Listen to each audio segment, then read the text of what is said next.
¿Qué tal, señora Moura, Niño, señora González?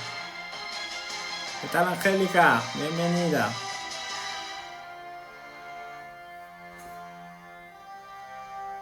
¿Qué tal todos? Estamos un minutito a los compañeros y empezamos. Que en Instagram el tema es más dinámico. Hola, Pati. ¿Qué tal? María, ¿qué tal? Albertino, el fenómeno. ¿Qué tal, señora Rosa?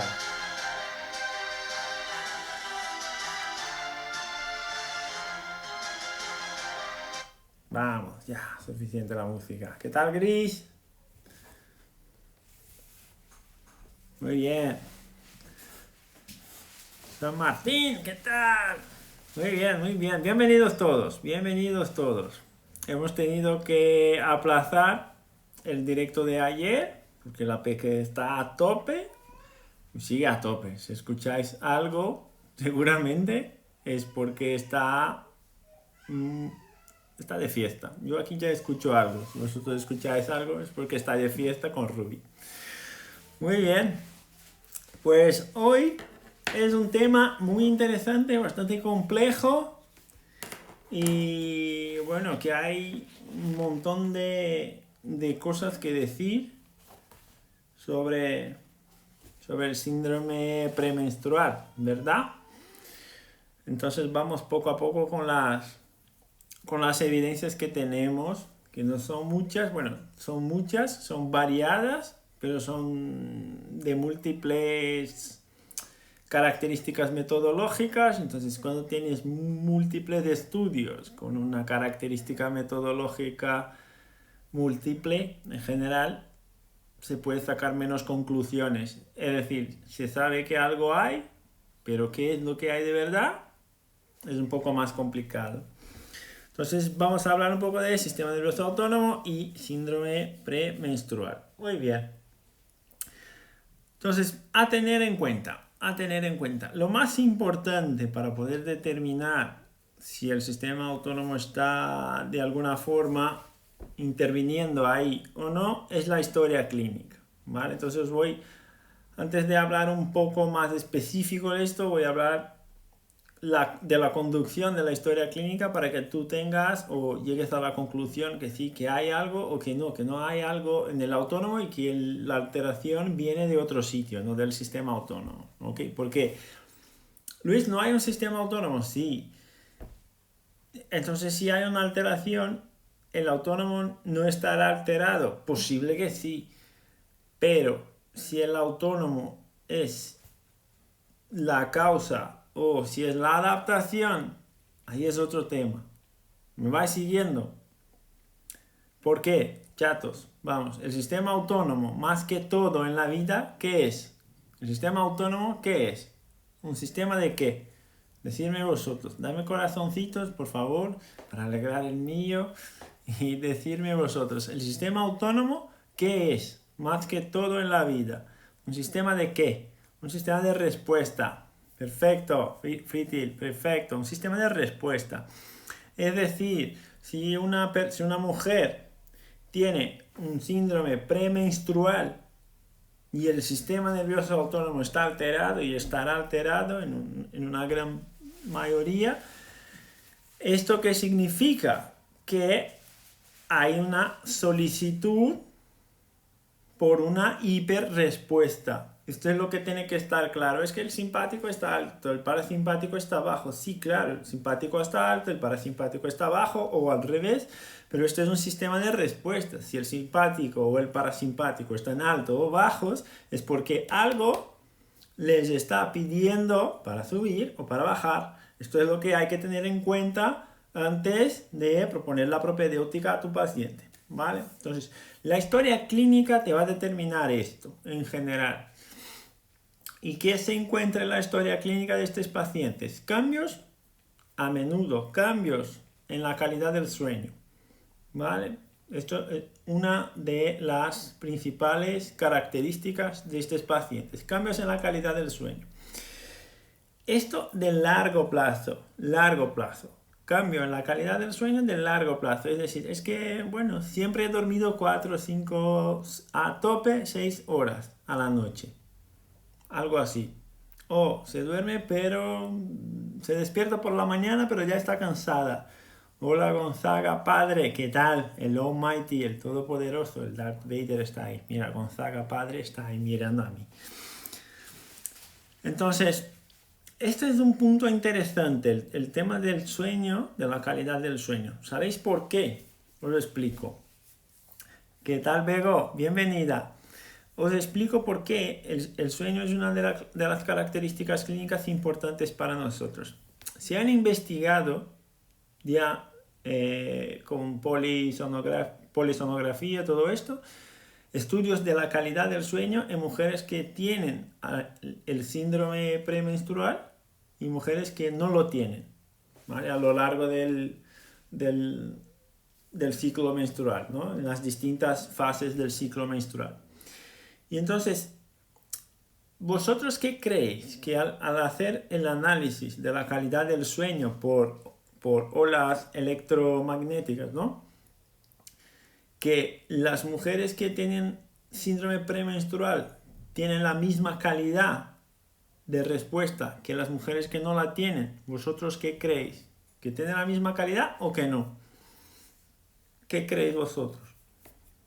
Que estas mujeres al dormir, al descansar, tienen la misma calidad de señal eléctrica que las mujeres que no tienen síndrome premenstrual. Este es el curioso, Emilita, María, Ali, mira, este es el curioso. ¿Sabéis por qué?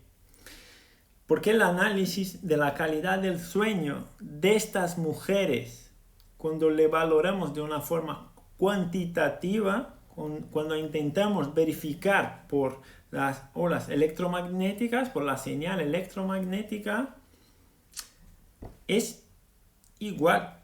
La calidad es la misma. De mujeres que tienen síndrome premenstrual y de mujeres que no la tienen. La calidad es la misma de la señal. Lo que indica que han pasado por todas las fases del desarrollo del sueño. Pero, esto es lo interesante. Pero, cuando tienen que contestar si el sueño ha sido reparador o no, aunque la calidad sea la misma, estas mujeres que tienen el síndrome premenstrual refieren que no, que el sueño ha sido peor. Otra vez, se ha puesto dos grupos, ¿no? Un grupo de mujeres que no tienen síndrome premenstrual, otro grupo que sí que lo tiene. Y han verificado la calidad del sueño por la señal eléctrica. Ok, entre los dos grupos. Y no hubo diferencias importantes en la calidad del sueño de los dos grupos. No hubo. Pero las mujeres que tenían el síndrome premenstrual reconocían por la mañana que tenían menos energía, que habían descansado menos, que el sueño no había sido reparador. ¿Os dais cuenta? Qué interesante. Es decir, la señal es la misma, pero la interpretación no. La interpretación del grupo de mujeres que no tiene el síndrome premenstrual es de que no, he dormido bien, estoy descansada, y en el grupo de mujeres que sí lo tiene es que no, estoy más cansada, tengo poca energía. ¿Os dais cuenta? Cómo la calidad del sueño es...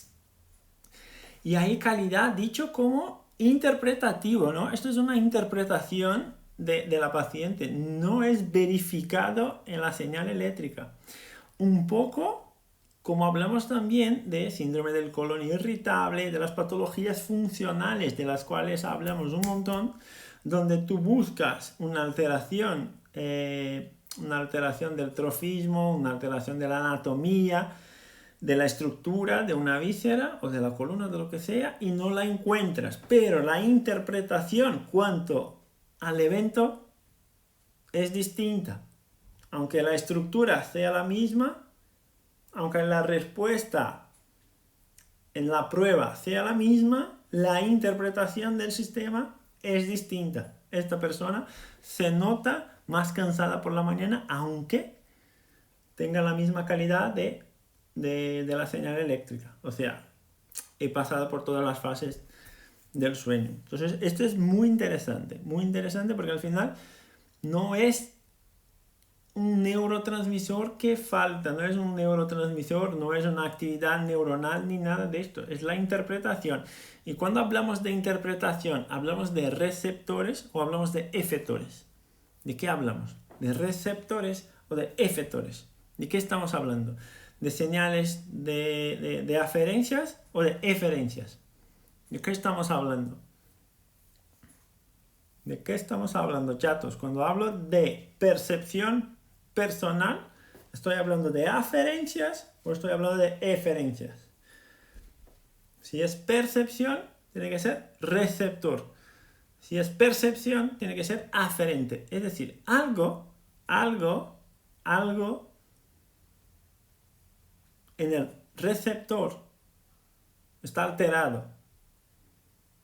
¿Vale?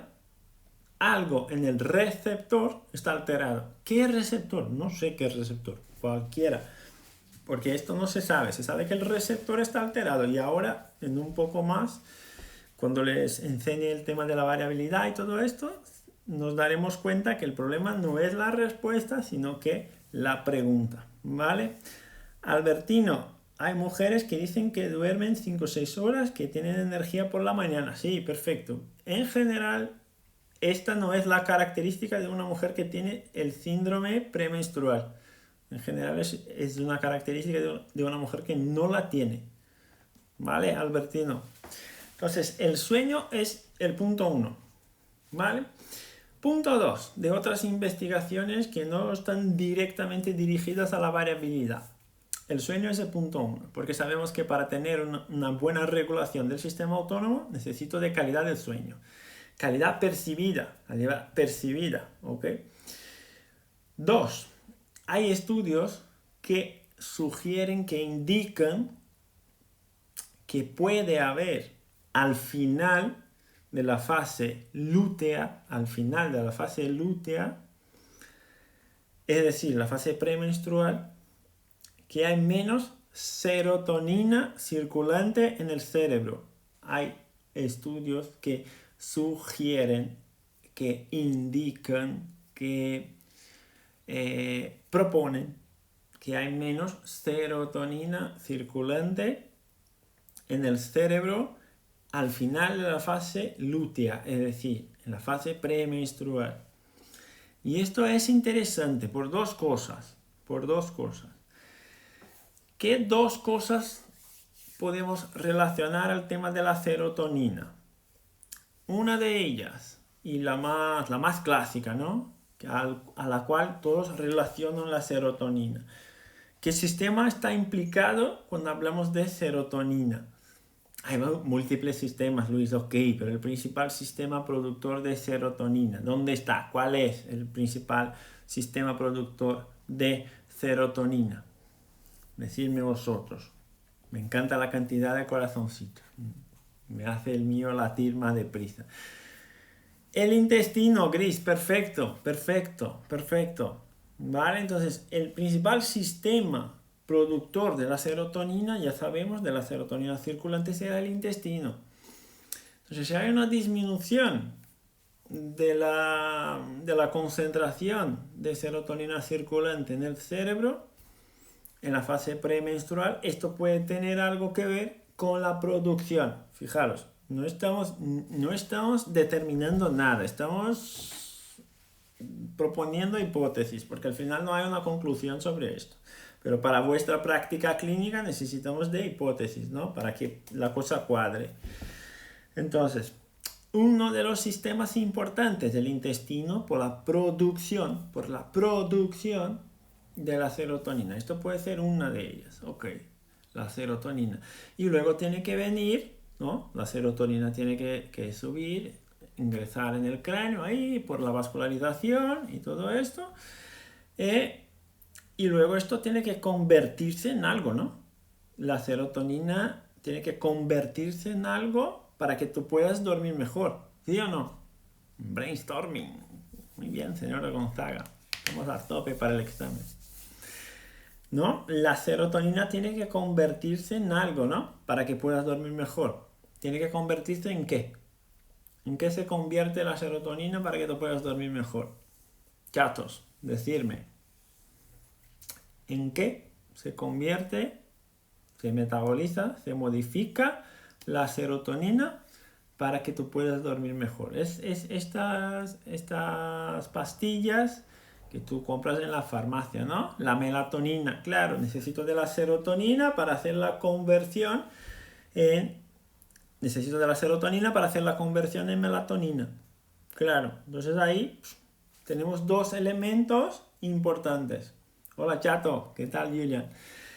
Es uno de ellos la producción y el segundo el hecho de convertir la serotonina en melatonina. Y para esto las condiciones del ambiente, de la habitación, son clave, porque una de las claves para que puedas hacer una buena conversión de la serotonina y melatonina es la oscuridad, ¿no? Entonces, esto también hay que mirar cuando hablamos con estos pacientes. Si el ambiente donde se tumba para descansar está adecuado, está adaptado para que pueda tener una buena higiene del sueño, ¿no? Una buena calidad de factores que ayudan la conversión de la serotonina y la melatonina. Entonces ahí ya tenemos cosas importantes. El sistema gastrointestinal acaba de entrar en la ecuación. ¿Qué tal, Manu? Bienvenido. El sistema gastrointestinal acaba de adentrar, de añadirse a la ecuación, y ahora el ambiente donde se convierte la serotonina y melatonina también está puesto como un posible elemento estresor o no, o como un posible asistente al tema de descanso, de dormir. Entonces estos son dos elementos claves. Entonces sueño, uno de ellos, otro intestino o sistema gastrointestinal, mejor dicho, ¿vale? Entonces, en general, estas mujeres tienen alteración de sueño y alteración del sistema gastrointestinal. Ok, perfecto. Pero Luis, mira, sueño y sistema gastrointestinal, sí, pero hay más cosas. Hay ansiedad, hay depresión, hay irritabilidad, rabia, alteraciones del apetito, insomnio, más cosas, aislamiento social, disminución de la concentración, alteración de la libido, para más o para menos. Hay todo esto, ¿verdad? Yo hablo por los artículos, porque al final no tengo la experiencia, ni tampoco Ruby la tiene. Entonces, más que esto, hay dolor muscular, hay fatiga, hay hinchazón, hay un aumento de peso, hay bloating abdominal, entonces, hay todo esto. Ok. Entonces, esto no es más importante que sueño y intestino, todo esto, claro. El tema que os pregunto es, ¿hay relación entre ansiedad, depresión, rabia, alteración de la concentración, todo esto con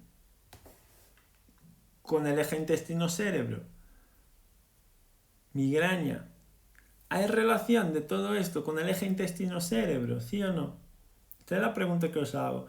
¿Hay relación de todos estos eventos que acabo de decir a vosotros con el eje intestino-cerebro? ¿Sí o no? Hay relación directa. Hay relación directa de todos estos elementos, ¿no? Con el eje intestino-cerebro. Hay relación directa.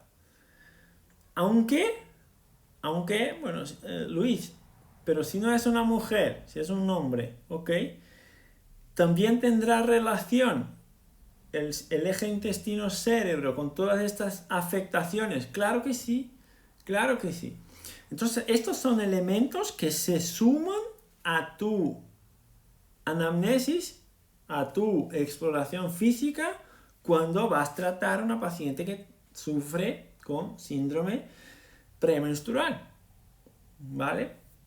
Por cierto, la paciente que había comentado a vosotros que tenía síndrome premenstrual, que comenté creo que hace 4 semanas o 3, que ha tenido la primera regla después de empezar el tratamiento y ya no le ha molestado casi nada, ayer o antes de ayer me envió un mensaje y me dijo, en esta regla, en este ciclo, no he tenido ni siquiera un síntoma. ¿Vale? La paciente que os comenté en el directo de, no sé, 3 semanas, 4 semanas. ¿Por qué? Porque venimos regulando todos los mecanismos que en esta paciente estaban en compromiso. ¿Vale? Y han sido ahí 5 semanas, creo, de tratamiento. Y esta es la segunda regla. Y la primera, pocos síntomas. Y en la segunda, ningún síntoma. Y una paciente que venía con esto de 20 años, 30 años. ¿Vale? Entonces, esto es clave. Detenerse ahí. Aprovechar el tiempo, con lo cual hablamos con la paciente para sacar estas informaciones. Vale, ok. ¿Y esto qué tiene que ver con el sistema autónomo, Luis? Vamos, ahí, intestino, ansiedad, depresión. ¿Esto qué tiene que ver con el sistema autónomo? Ya os explico. Muy bien. Albertino, los síntomas, tensión, ansiedad, depresión, irritabilidad, rabia, alteración cognitiva, pérdida de concentración, insomnio, alteración de la libido, ¿qué más? Aislamiento social, dolor muscular, articular, dolor de cabeza, migraña, fatiga, aumento de peso, hinchazón abdominal o bloating. Le puede salir también acné, se dice acné, Ruby. No sé, hay una palabra más que se comprende mejor. Puede haber estreñimiento, puede haber diarrea y puede haber intolerancia o intolerabilidad, puede que sea mejor. O intolerancia está bien dicho. Intolerancia a alguna comida en algún momento específico del ciclo o al alcohol. Estos son todos los signos claves. Todo esto antes de las reglas, ¿vale? Al final de la fase lútea. Yo no soy experto en esto, entonces no voy a hacer un directo sobre hormonas. Podemos hacerlo algún día con tiempo para estudiarlo porque es muy interesante. Pero cuando hablo del final de la fase lútea, es esta parte ahí la que nos importa cuando hablamos acné y granitos. Perfecto, gracias Diego. Esto que está en la gráfica es la fase que nos importa cuando hablamos del vegetativo. ¿Vale? Fijaros ahí, lo que está en la gráfica. Al final de la fase lútea es lo que nos importa cuando hablamos del vegetativo. ¿Vale? ¿Por qué esta es la fase que nos importa, Luis, cuando hablamos del vegetativo? Porque es ahí que está demostrado que entre mujeres que no tienen síndrome premenstrual y mujeres que sí, que la tienen, es en esta fase que hay un cambio de la respuesta autónoma. ¿Vale? Vamos juntos. Decirme algo. Dame corazoncito si vamos juntos. Ok. Entonces es esta fase donde encontraremos cambios importantes en la respuesta del sistema autónomo. Esta fase. Toda la fase folicular importa menos. La fase de ovulación importa menos. Toda la fase lútea importa menos. Nos importa el final de la fase lútea. Algo cambia al final de la fase lútea, aunque no se sepa qué, algo cambia ahí y en este momento, al final de la fase lútea, hay un cambio del vegetativo, un cambio más importante del vegetativo. ¿En qué sentido? Desde 5 o 7 días antes, ya, Fritil. Entonces, ¿en qué sentido este cambio? En este momento, al final de la fase lútea, sube la actividad simpática y disminuye la actividad parasimpática. ¿Vale? En este punto En este punto sube la actividad simpática y disminuye la actividad parasimpática. Las investigaciones que yo estuve leyendo, Gris, no asocian al cambio hormonal. No la asocian. ¿Por qué? ¿Por qué? Te explico. Buena pregunta. Mira, Gris. En los dos grupos, en el grupo de las mujeres que no tiene síndrome premenstrual y en el grupo de mujeres que sí, que lo tiene, sube el simpático y baja el para. En los dos grupos. ¿Vale? ¿Qué pasa? ¿Qué es distinto? Es que en el grupo de mujeres que tiene el síndrome premenstrual, este cambio es muchísimo más alto. ¿Sí o no? En el grupo que tiene síndrome premenstrual, este cambio es mucho más alto. Es decir, no es por las hormonas, ¿por qué? Porque en los dos grupos sube. En los dos grupos que están en la misma fase del ciclo hormonal, sube. Es decir, la respuesta de ascenso, la respuesta de subir, pasa en los dos grupos. Pero el grupo que tiene el síndrome premenstrual sube aún más. Sube aún más. ¿Me vais siguiendo? ¿Sí o no? Entonces, fijaros, chatos, ya hablamos de esto en otros directos. Y esto es aportación personal, es opinión personal porque no hay nada definido en la literatura. Pero, fijaros, Gris, mira, ayúdame ahora. Si yo tengo dos grupos, un grupo de mujeres que no tiene el síndrome premenstrual y otro grupo que sí que lo tiene, ¿ok?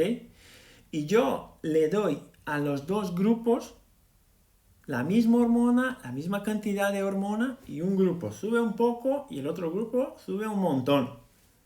Un grupo cambia poco, otro grupo cambia un montón. ¿El problema es la hormona? ¿Sí o no? ¿Qué tal, María? Bienvenida. ¿El problema es la hormona? ¿Sí o no? Decidme vosotros. A los dos grupos le doy la misma hormona y la misma cantidad. Pero en un grupo sube un poco, en otro grupo sube un montón. Perfecto, perfecto, Juliane, perfecto. El problema no es la hormona. El problema no es la hormona. El problema es la sensibilidad del receptor. ¿Sí o no? El problema no es la hormona, porque la cantidad de hormona es la misma para los dos grupos. El problema ahí que tenemos es la sensibilidad del receptor. ¿Os dais cuenta? ¿Sí o no? Si el problema es la sensibilidad del receptor,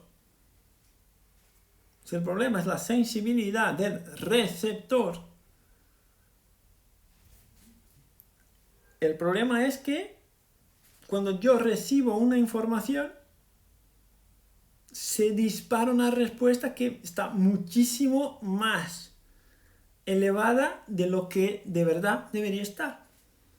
Entonces la concentración de hormonas es la misma, pero en un grupo se dispara una hiperrespuesta y en el otro grupo no.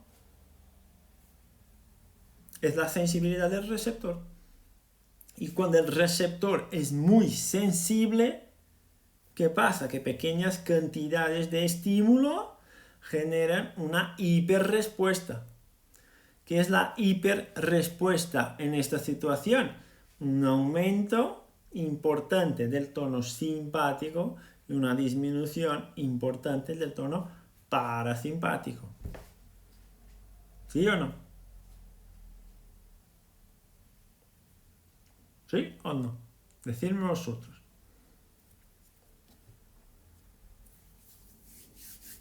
Y ahí, ¿qué posibles, yo os pongo como posibles, porque estamos en plan de terapia manual, ¿qué posibles receptores yo puedo trabajar? ¿Qué posibles receptores yo puedo trabajar en esta situación? Varoreceptores, por ejemplo, puedo trabajar en esta situación. ¿Qué os parece? Puedo trabajar varios receptores, porque si yo trabajo varios receptores, entonces, en teoría, ¿qué pasaría si trabajo los varios receptores? Es decir, si le doy más compresión sobre un baroreceptor, por ejemplo el baroreceptor del callado de la aorta, como hablamos en el curso. ¿Qué pasa si yo le trabajo esta parte, esta zona? ¿Sí? Si yo trabajo los baroreceptores del callado de la aorta, por ejemplo, ¿qué pasa? ¿Qué pasa? Aumento la actividad parasimpática. Perfecto, Juan. Si yo le doy estímulos en los baroreceptores, por ejemplo, del callado de la aorta, esto disminuye la actividad simpática y sube la actividad parasimpática. Ok, esta es una de las posibilidades terapéuticas que tenemos nosotros. Ok, perfecto. Otra, los mecanoreceptores, como ha puesto ahí Albertino, o los receptores gastrointestinales, como nos ha puesto Frittel. ¿Y ahí con qué trabajo yo en esta situación? Con fascias, ¿verdad? ¿Sí o no? Trabajo con las fascias, con maniobras en el abdomen sobre las fascias abdominales. ¿Sí o no? Maniobras, más que todo, maniobras que generen algún tipo de compresión y deslizamiento. Porque la compresión ayuda el drenaje y el deslizamiento ayuda el drenaje, ¿no? Al comprimir, aumenta la presión interna y esto facilita el drenaje. ¿Sí o no? Bien, vamos bien. Ahora, ya se sabe que el estradiol, por ejemplo, influye en más elementos, en más sistemas que solo el sistema ginecológico, solo el sistema útero-ovario. Ya se sabe que el estradiol influye en más sistemas. El sistema muscular, por ejemplo, tiene receptores para el estradiol. Entonces, es posible tener dolor muscular porque el estradiol está a tope, porque el estrógeno está a tope. Es posible. Es posible tener ¿qué más? Rigidez, sensación de fatiga y todo esto también, porque el sistema inmune también va a responder al estradiol. Ahora, fijaros qué interesante. Uno de los principales sistemas que tiene una respuesta adaptativa al estradiol es el sistema renal. El sistema renal.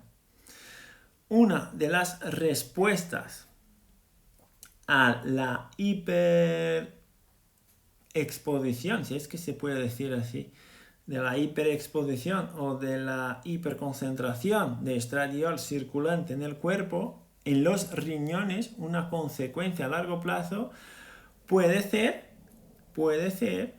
la litíasis renal o la piedra del riñón o el cálculo renal, ¿no? Esto puede ser una afectación a largo plazo de la alta concentración de estradiol, por ejemplo. Entonces yo pregunto a vosotros, el sistema renal, como ya hablamos en otras veces, es un sistema de respuesta rápida, ¿no? Es un sistema que reacciona pronto, ¿sí o no? Es un sistema que reacciona muy pronto, ¿sí o no?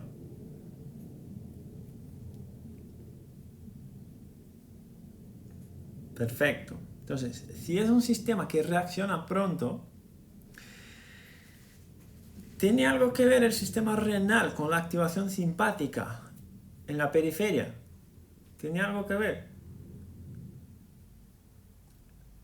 El riñón tiene algo que ver con la activación simpática en la periferia. Tiene todo que ver, ¿verdad?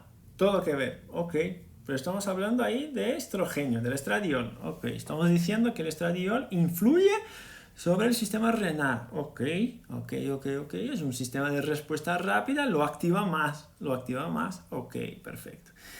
Si yo tengo un sistema renal más activo, si yo tengo un sistema simpatoadrenal, mejor puesto, si tengo un sistema simpatoadrenal más activo, ¿qué va a pasar en el tono de la pared de las arterias? ¿Qué pasará en el tono de la pared de las arterias? Si tengo un tono simpato-adrenal más activo, ¿qué pasará en el tono de la pared de las arterias? ¿Qué creéis que pasará? Aumento el tono de la pared de la arteria. Perfecto, Juan, perfecto. Y sabéis que una de las investigaciones que he subido a Telegram, está todo ahí a Telegram, ¿vale? Una de las investigaciones que he subido a Telegram dice que las mujeres que sufren con síndrome premenstrual tienen menos flujo en las arterias cuando están al final de la fase lútea. Fijaros qué interesante. Al final de la fase lútea, estas mujeres que sufren de síndrome premenstrual tienen más tono en la pared de las arterias y tienen menos oxígeno circulante en las venas. Menos oxígeno circulante en las venas. Fijaros qué interesante. Os pregunto, ¿es un posible mecanismo generador de dolor la isquemia? ¿Sí o no? ¿Sería la isquemia un posible mecanismo generador de dolor? ¿Sí o no? O estoy flipando porque Alice no me deja dormir. Sí, ¿verdad? Es un posible mecanismo generador de dolor. La isquemia, ¿verdad? Es un posible mecanismo facilitador de la actividad receptora, ¿no? Es un posible mecanismo que facilita el receptor.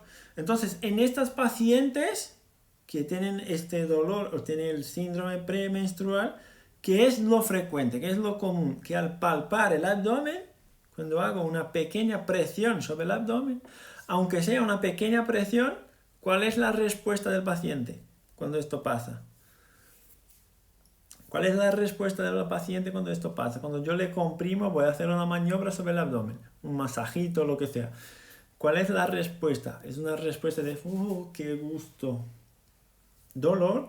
No es una respuesta de, qué gusto. Es una respuesta de dolor.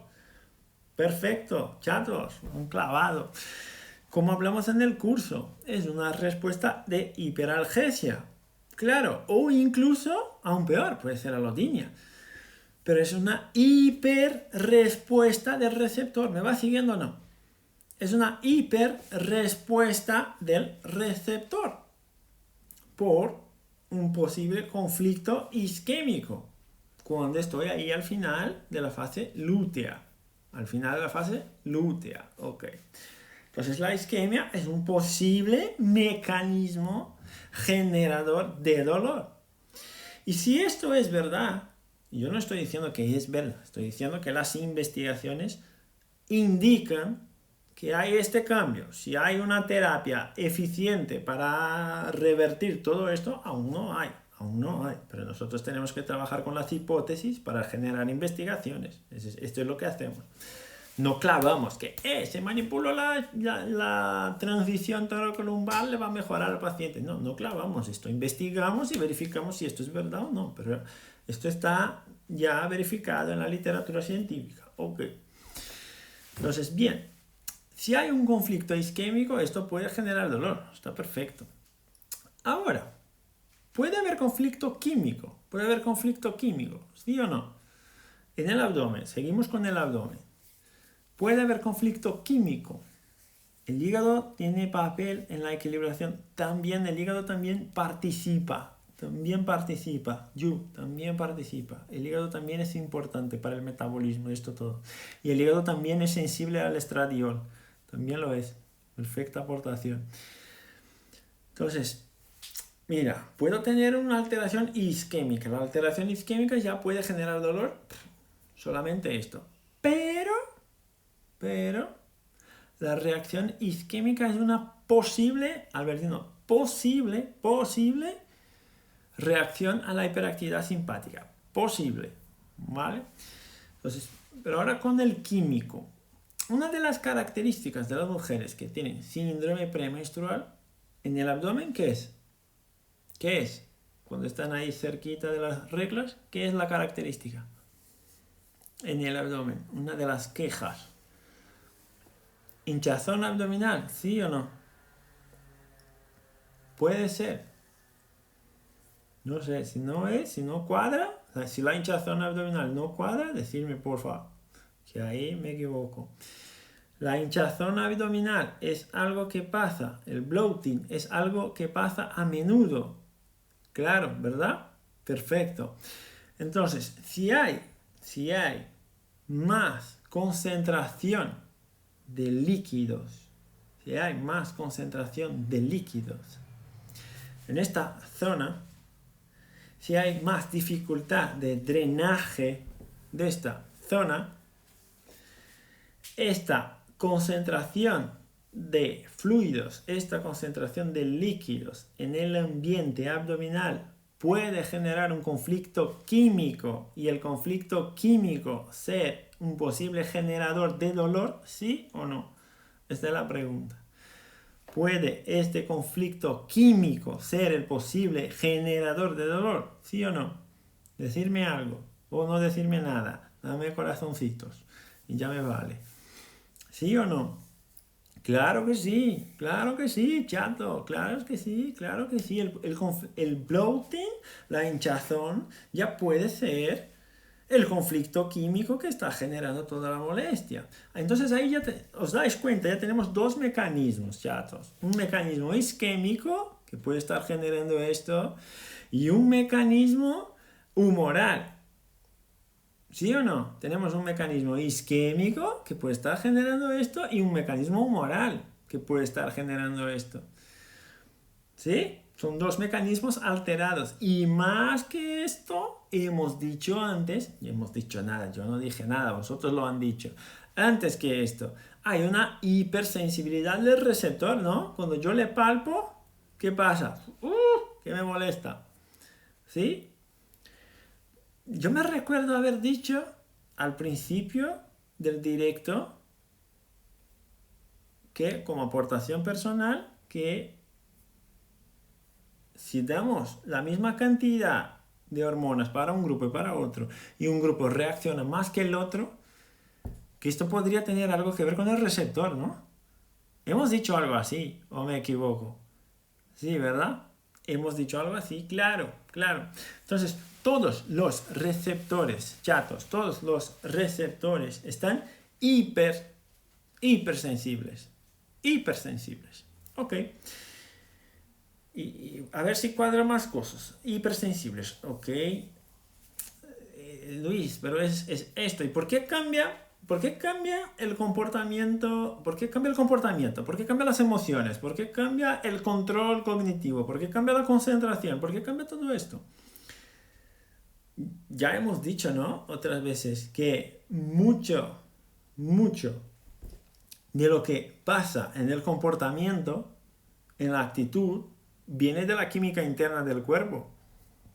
¿Hemos dicho esto? ¿O estoy loco? ¿Hemos dicho esto o no? Sí, ¿verdad? Que un aumento de concentración de sustancias químicas en el cuerpo o en el sistema abdominal, por ejemplo, va a generar hiperreactividad de la red autonómica central. Y esto cuadra, esta hiperactividad de la red autonómica central cuadra con comportamientos obsesivos, cuadra con comportamientos depresivos, cuadra con comportamientos de ansiedad, cuadra con comportamientos de miedo, de rabia. ¿Sí? ¿Verdad?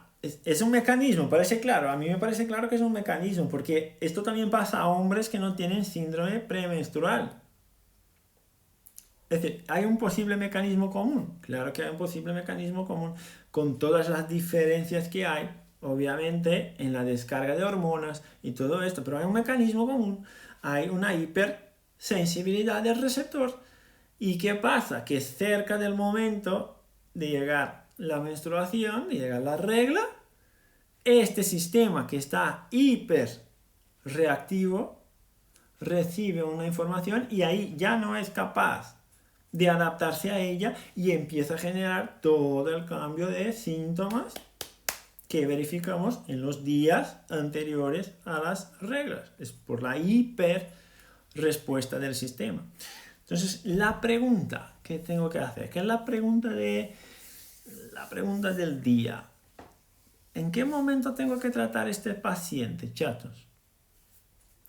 Porque este paciente en general te busca, pues que tengo dolores las reglas. Ok, es normal, más frecuente que vaya a tu consulta ya en la fase que le molesta. No es siempre así, no es siempre.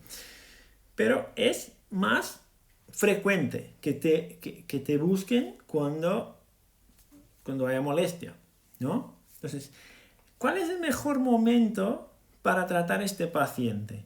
¿Es al final de la fase lútea o en todo lo que no sea el final de la fase lútea? Claro, claro. En todo lo que no sea fase lútea. En todo lo que no sea fase lútea. ¿Os dais cuenta? En todo lo que no sea este final. En todo lo que no sea este final, Fritil, todo lo que no sea este final es el mejor tiempo, es el mejor momento para tú abordar este paciente. ¿Por qué? Porque si este paciente o si esta paciente en esta situación te llega en esta situación de una hipersensibilidad del sistema, ¿qué fiabilidad tienes tú en la anamnesis y en la exploración física? ¿Qué fiabilidad tienes para hacer un buen diagnóstico? ¿Qué fiabilidad tienes para hacer un buen diagnóstico? ¿Tiene alguna fiabilidad para hacer un buen diagnóstico? Chatos, yo veo que algunas personas me están enviando solicitud para participar en el vídeo. Yo os pido enviarme las dudas por ¿cómo se dice, Ruby? Por mensaje privado, ahí, por direct, y luego les contesto, ¿vale? Porque si no, se cambia toda la programación. Pero tenéis la libertad para enviarme directos cuando queráis. Entonces, el mejor momento para trabajar estos pacientes es antes de la fase lútea, porque en la fase lútea, al final de la fase lútea, ¿qué pasará? El sistema estará con hiperresponsividad, y como estará hiperresponsivo, yo no utilizo el modelo de verificar metámeras, no lo utilizo. ¿Vale? Esto molesta, entonces es pulmón, o es hígado, o es estómago. Yo no utilizo este modelo. Si tú lo utilizas, yo te respeto, yo no lo utilizo. Pero si la paciente te llega ahí, al final de la fase lútea, tú palpa todos los procesos espinosos, ¿y cómo estará esto? ¿Cómo estará la sensibilidad de los procesos espinosos? Decirme, por fin. No estamos con el paciente aquí, pero ya puedo garantizar que estará así como vamos a pintar la película. ¿Cómo estará la sensibilidad de las metámeras? Al final de la fase lútea, aumentado. Claro, Manu, estará aumentando la sensibilidad. Y luego tú le palpas en el abdomen, o mejor dicho, vamos, una pequeña broma. Es broma, ¿ok? Y hay que interpretarse como broma. Entonces luego tú vas ahí, cerca del pubis, ¿no? Y le palpas ahí lo que sería, entre comillas, el útero, la vejiga y todo esto. ¿Y cómo está? Está sensible. Bueno, entonces ahí, y le hago ahí una maniobra de fascias, ¿no? El pinzado rodado, pues, me molesta. Okay. Bueno, entonces tenemos la tríada, ¿no? La víscera es positiva, el dermatoma es positivo, la metámera es positiva. Esto es una emergencia, tengo que manipular. ¿Qué? ¿Qué? ¿En serio? ¿Dónde está tú? Ven para acá, cebrita. La cebrita te dice, ¿qué? ¿Qué está diciendo? Entonces, mira, yo no utilizo este modelo. Si tú utilizas este modelo, está bien, yo lo respeto. El tema es que en este momento de la fase, en esta fase del ciclo, ahí tú no puedes sacar conclusiones, porque ahí todas las respuestas son hiper respuestas. ¿Por qué? Porque el sistema simpático está a tope, el parasimpático está abajo y hay una hipersensibilidad general. ¿Me sigues o no? Esto no es nada fiable. Tú le tratas al paciente ahí, claro que sí, para bajar las molestias y todo esto, pero no estás corrigiendo nada, porque al final tú no sabes cómo está la peli. ¿Sí o no? En la terapia manual mejoramos aferencias, no actuamos en la desensibilización de receptores. Correcto. Podemos actuar en desensibilización de receptores. Podemos, sí, podemos. Y yo creo que sí, lo hacemos también. Esto nos enseña un poco el tema de la neurología. Cuando trabajas con Bobat, por ejemplo, o cuando trabajas con terapia de contención inducida, que es contener el miembro superior bueno y estimular que el paciente utilice el otro, que está hipotónico o que está hiper. Esto es, otra vez, sensibilizar o disminuir la sensibilidad de uno, que es el que está bueno, y aumentar la sensibilidad del otro. Pero para que esto pase, necesitamos de estímulos continuos por algún tiempo y otros cambios. Comportamiento, calidad del sueño, a veces alimentación, ejercicio físico, seguramente, y todo esto. ¿Me explico? Pum, pum, pum. Puede estar caliente la zona también. Sí. Entonces, mira, el tema es cómo tú interpretas el paciente. Yo te diría, este paciente, tú no puedes fiarte en los signos clínicos para poder sacar un diagnóstico. ¿Por qué? Porque el sistema está todo sensibilizado. Tú puedes sacar un juicio clínico de este paciente después de esta fase. Ahora no puedes sacar. Tú tienes que sacar el juicio clínico con lo que tú escribes en el papel de la anamnesis, no con la reacción de la piel, no con la reacción de la metámera, no con la reacción de lo que sea. No puedes, porque el sistema está hiperreactivo, no te informa nada. Entonces, Luis, al final de la fase lútea, el simpático está alto y el parasimpático está bajo. Esta es la conclusión del vegetativo cuando hablamos de síndrome premenstrual.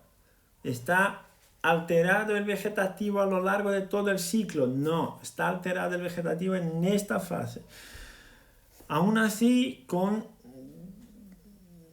problemas en las metodologías de los estudios. Problemas en las metodologías porque utilizan metodologías distintas a veces. Y algunos pocos estudios encuentran un cambio en la fase folicular y no en la lútea. Pero son menos estudios, son pocos. Entonces, esto yo les digo que hay algunos que dicen que es la fase folicular, pero son una pequeña cantidad de una calidad metodológica más baja. Entonces, nos fiamos menos de estos, ¿vale? Entonces, el vegetativo está alterado, hay. ¿Y tú cómo tienes que trabajar? Corrigiendo los mecanismos. Hemos hablado de mecanismos químicos, hemos hablado de mecanismos isquémicos. Y estos cambios de mecanismos químicos y isquémicos cambiarán la respuesta de dolor del paciente. Si hay cambios en la variabilidad de la frecuencia cardíaca, si hay cambios en la concentración química gastrointestinal, si hay cambios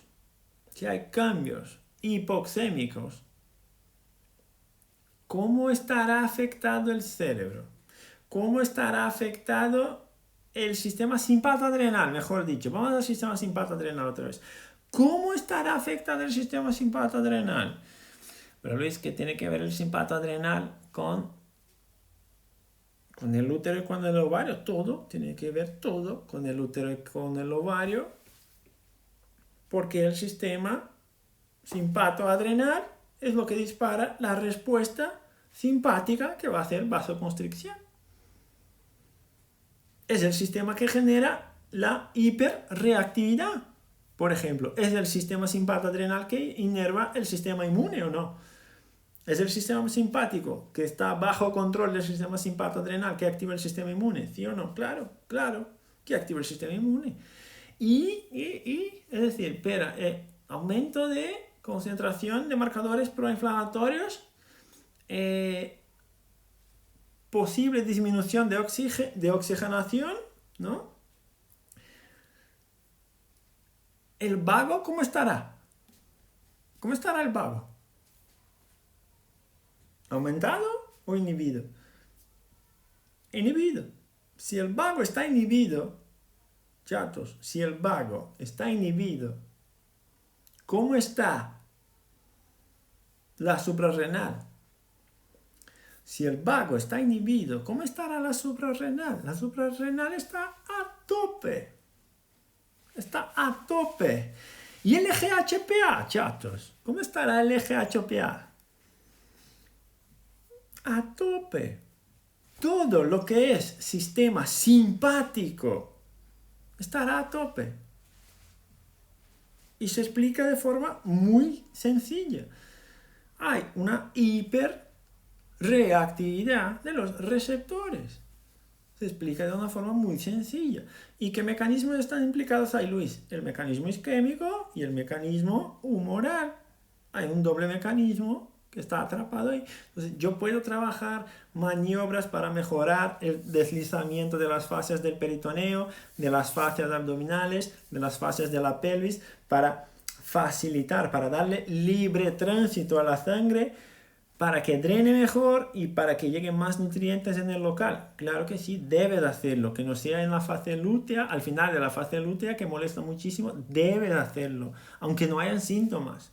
Aunque no hayan síntomas, porque tú tienes que tratar a este paciente sin los síntomas, porque es ahí cuando te permitirá tratarle. ¿Me entiendes? Ok, y tengo que modular el eje simpatoadrenal de este paciente. ¿Tengo que modular este eje simpatoadrenal, sí o no? ¿Tengo que modular esto, sí o no? ¿Mm? Claro, claro que tengo que modular el eje simpatoadrenal si el eje simpatoadrenal es lo que me dará la disminución de la oxigenación en la periferia. Claro que tengo que trabajar el sistema simpatoadrenal. Obvio. Perfecto. Entonces tengo que trabajar fascias, tengo que trabajar transición toracolumbar para que esto pueda modular un poco la respuesta. Sí, y tengo que trabajar sobre receptores que son capaces de aumentar la actividad vagal y disminuir la actividad simpática. Y tengo que trabajar sobre receptores, sobre sistemas que aumentan la actividad vagal y disminuyen la actividad simpática. Porque esto permitirá la disminución del tono de la pared de las arterias. Esto permitirá mejor oxigenación de los tejidos. Esto permitirá mejor paso de fluidos por los vasos sanguíneos, aunque el vago no esté ahí, porque tú estás estimulando los aferentes vagales y tienes en cuenta que los aferentes van a modular la respuesta descendente simpática y que van a modular el tono cardíaco. Y cuando modulo el tono cardíaco, cambio todo el tono vegetativo del sistema. Entonces, cuando busco estas alteraciones, Luis, en el vegetativo, al final del ciclo, ¿cuándo le trato al paciente? Cuando no esté en el final de la fase lútea. Si él te llega ahí, bien, tú le tratas de forma sintomática, pero que no esté ahí y que le des una secuencia, una rutina de ejercicios y de terapia. Yo te diría al menos 6 semanas, ¿vale? Pero esto es opinión personal, ¿ok? Entonces, ¿qué tengo que decir? Chandra, envíame por directo, que tengo 30 segundos para contestarte, ¿vale? Entonces, estará en YouTube. Muchas gracias a todos. Y ahora a Alice, que ya me llama Ruby, y tengo 40 segundos para terminar, ¿vale? Un SN abrazo a todos.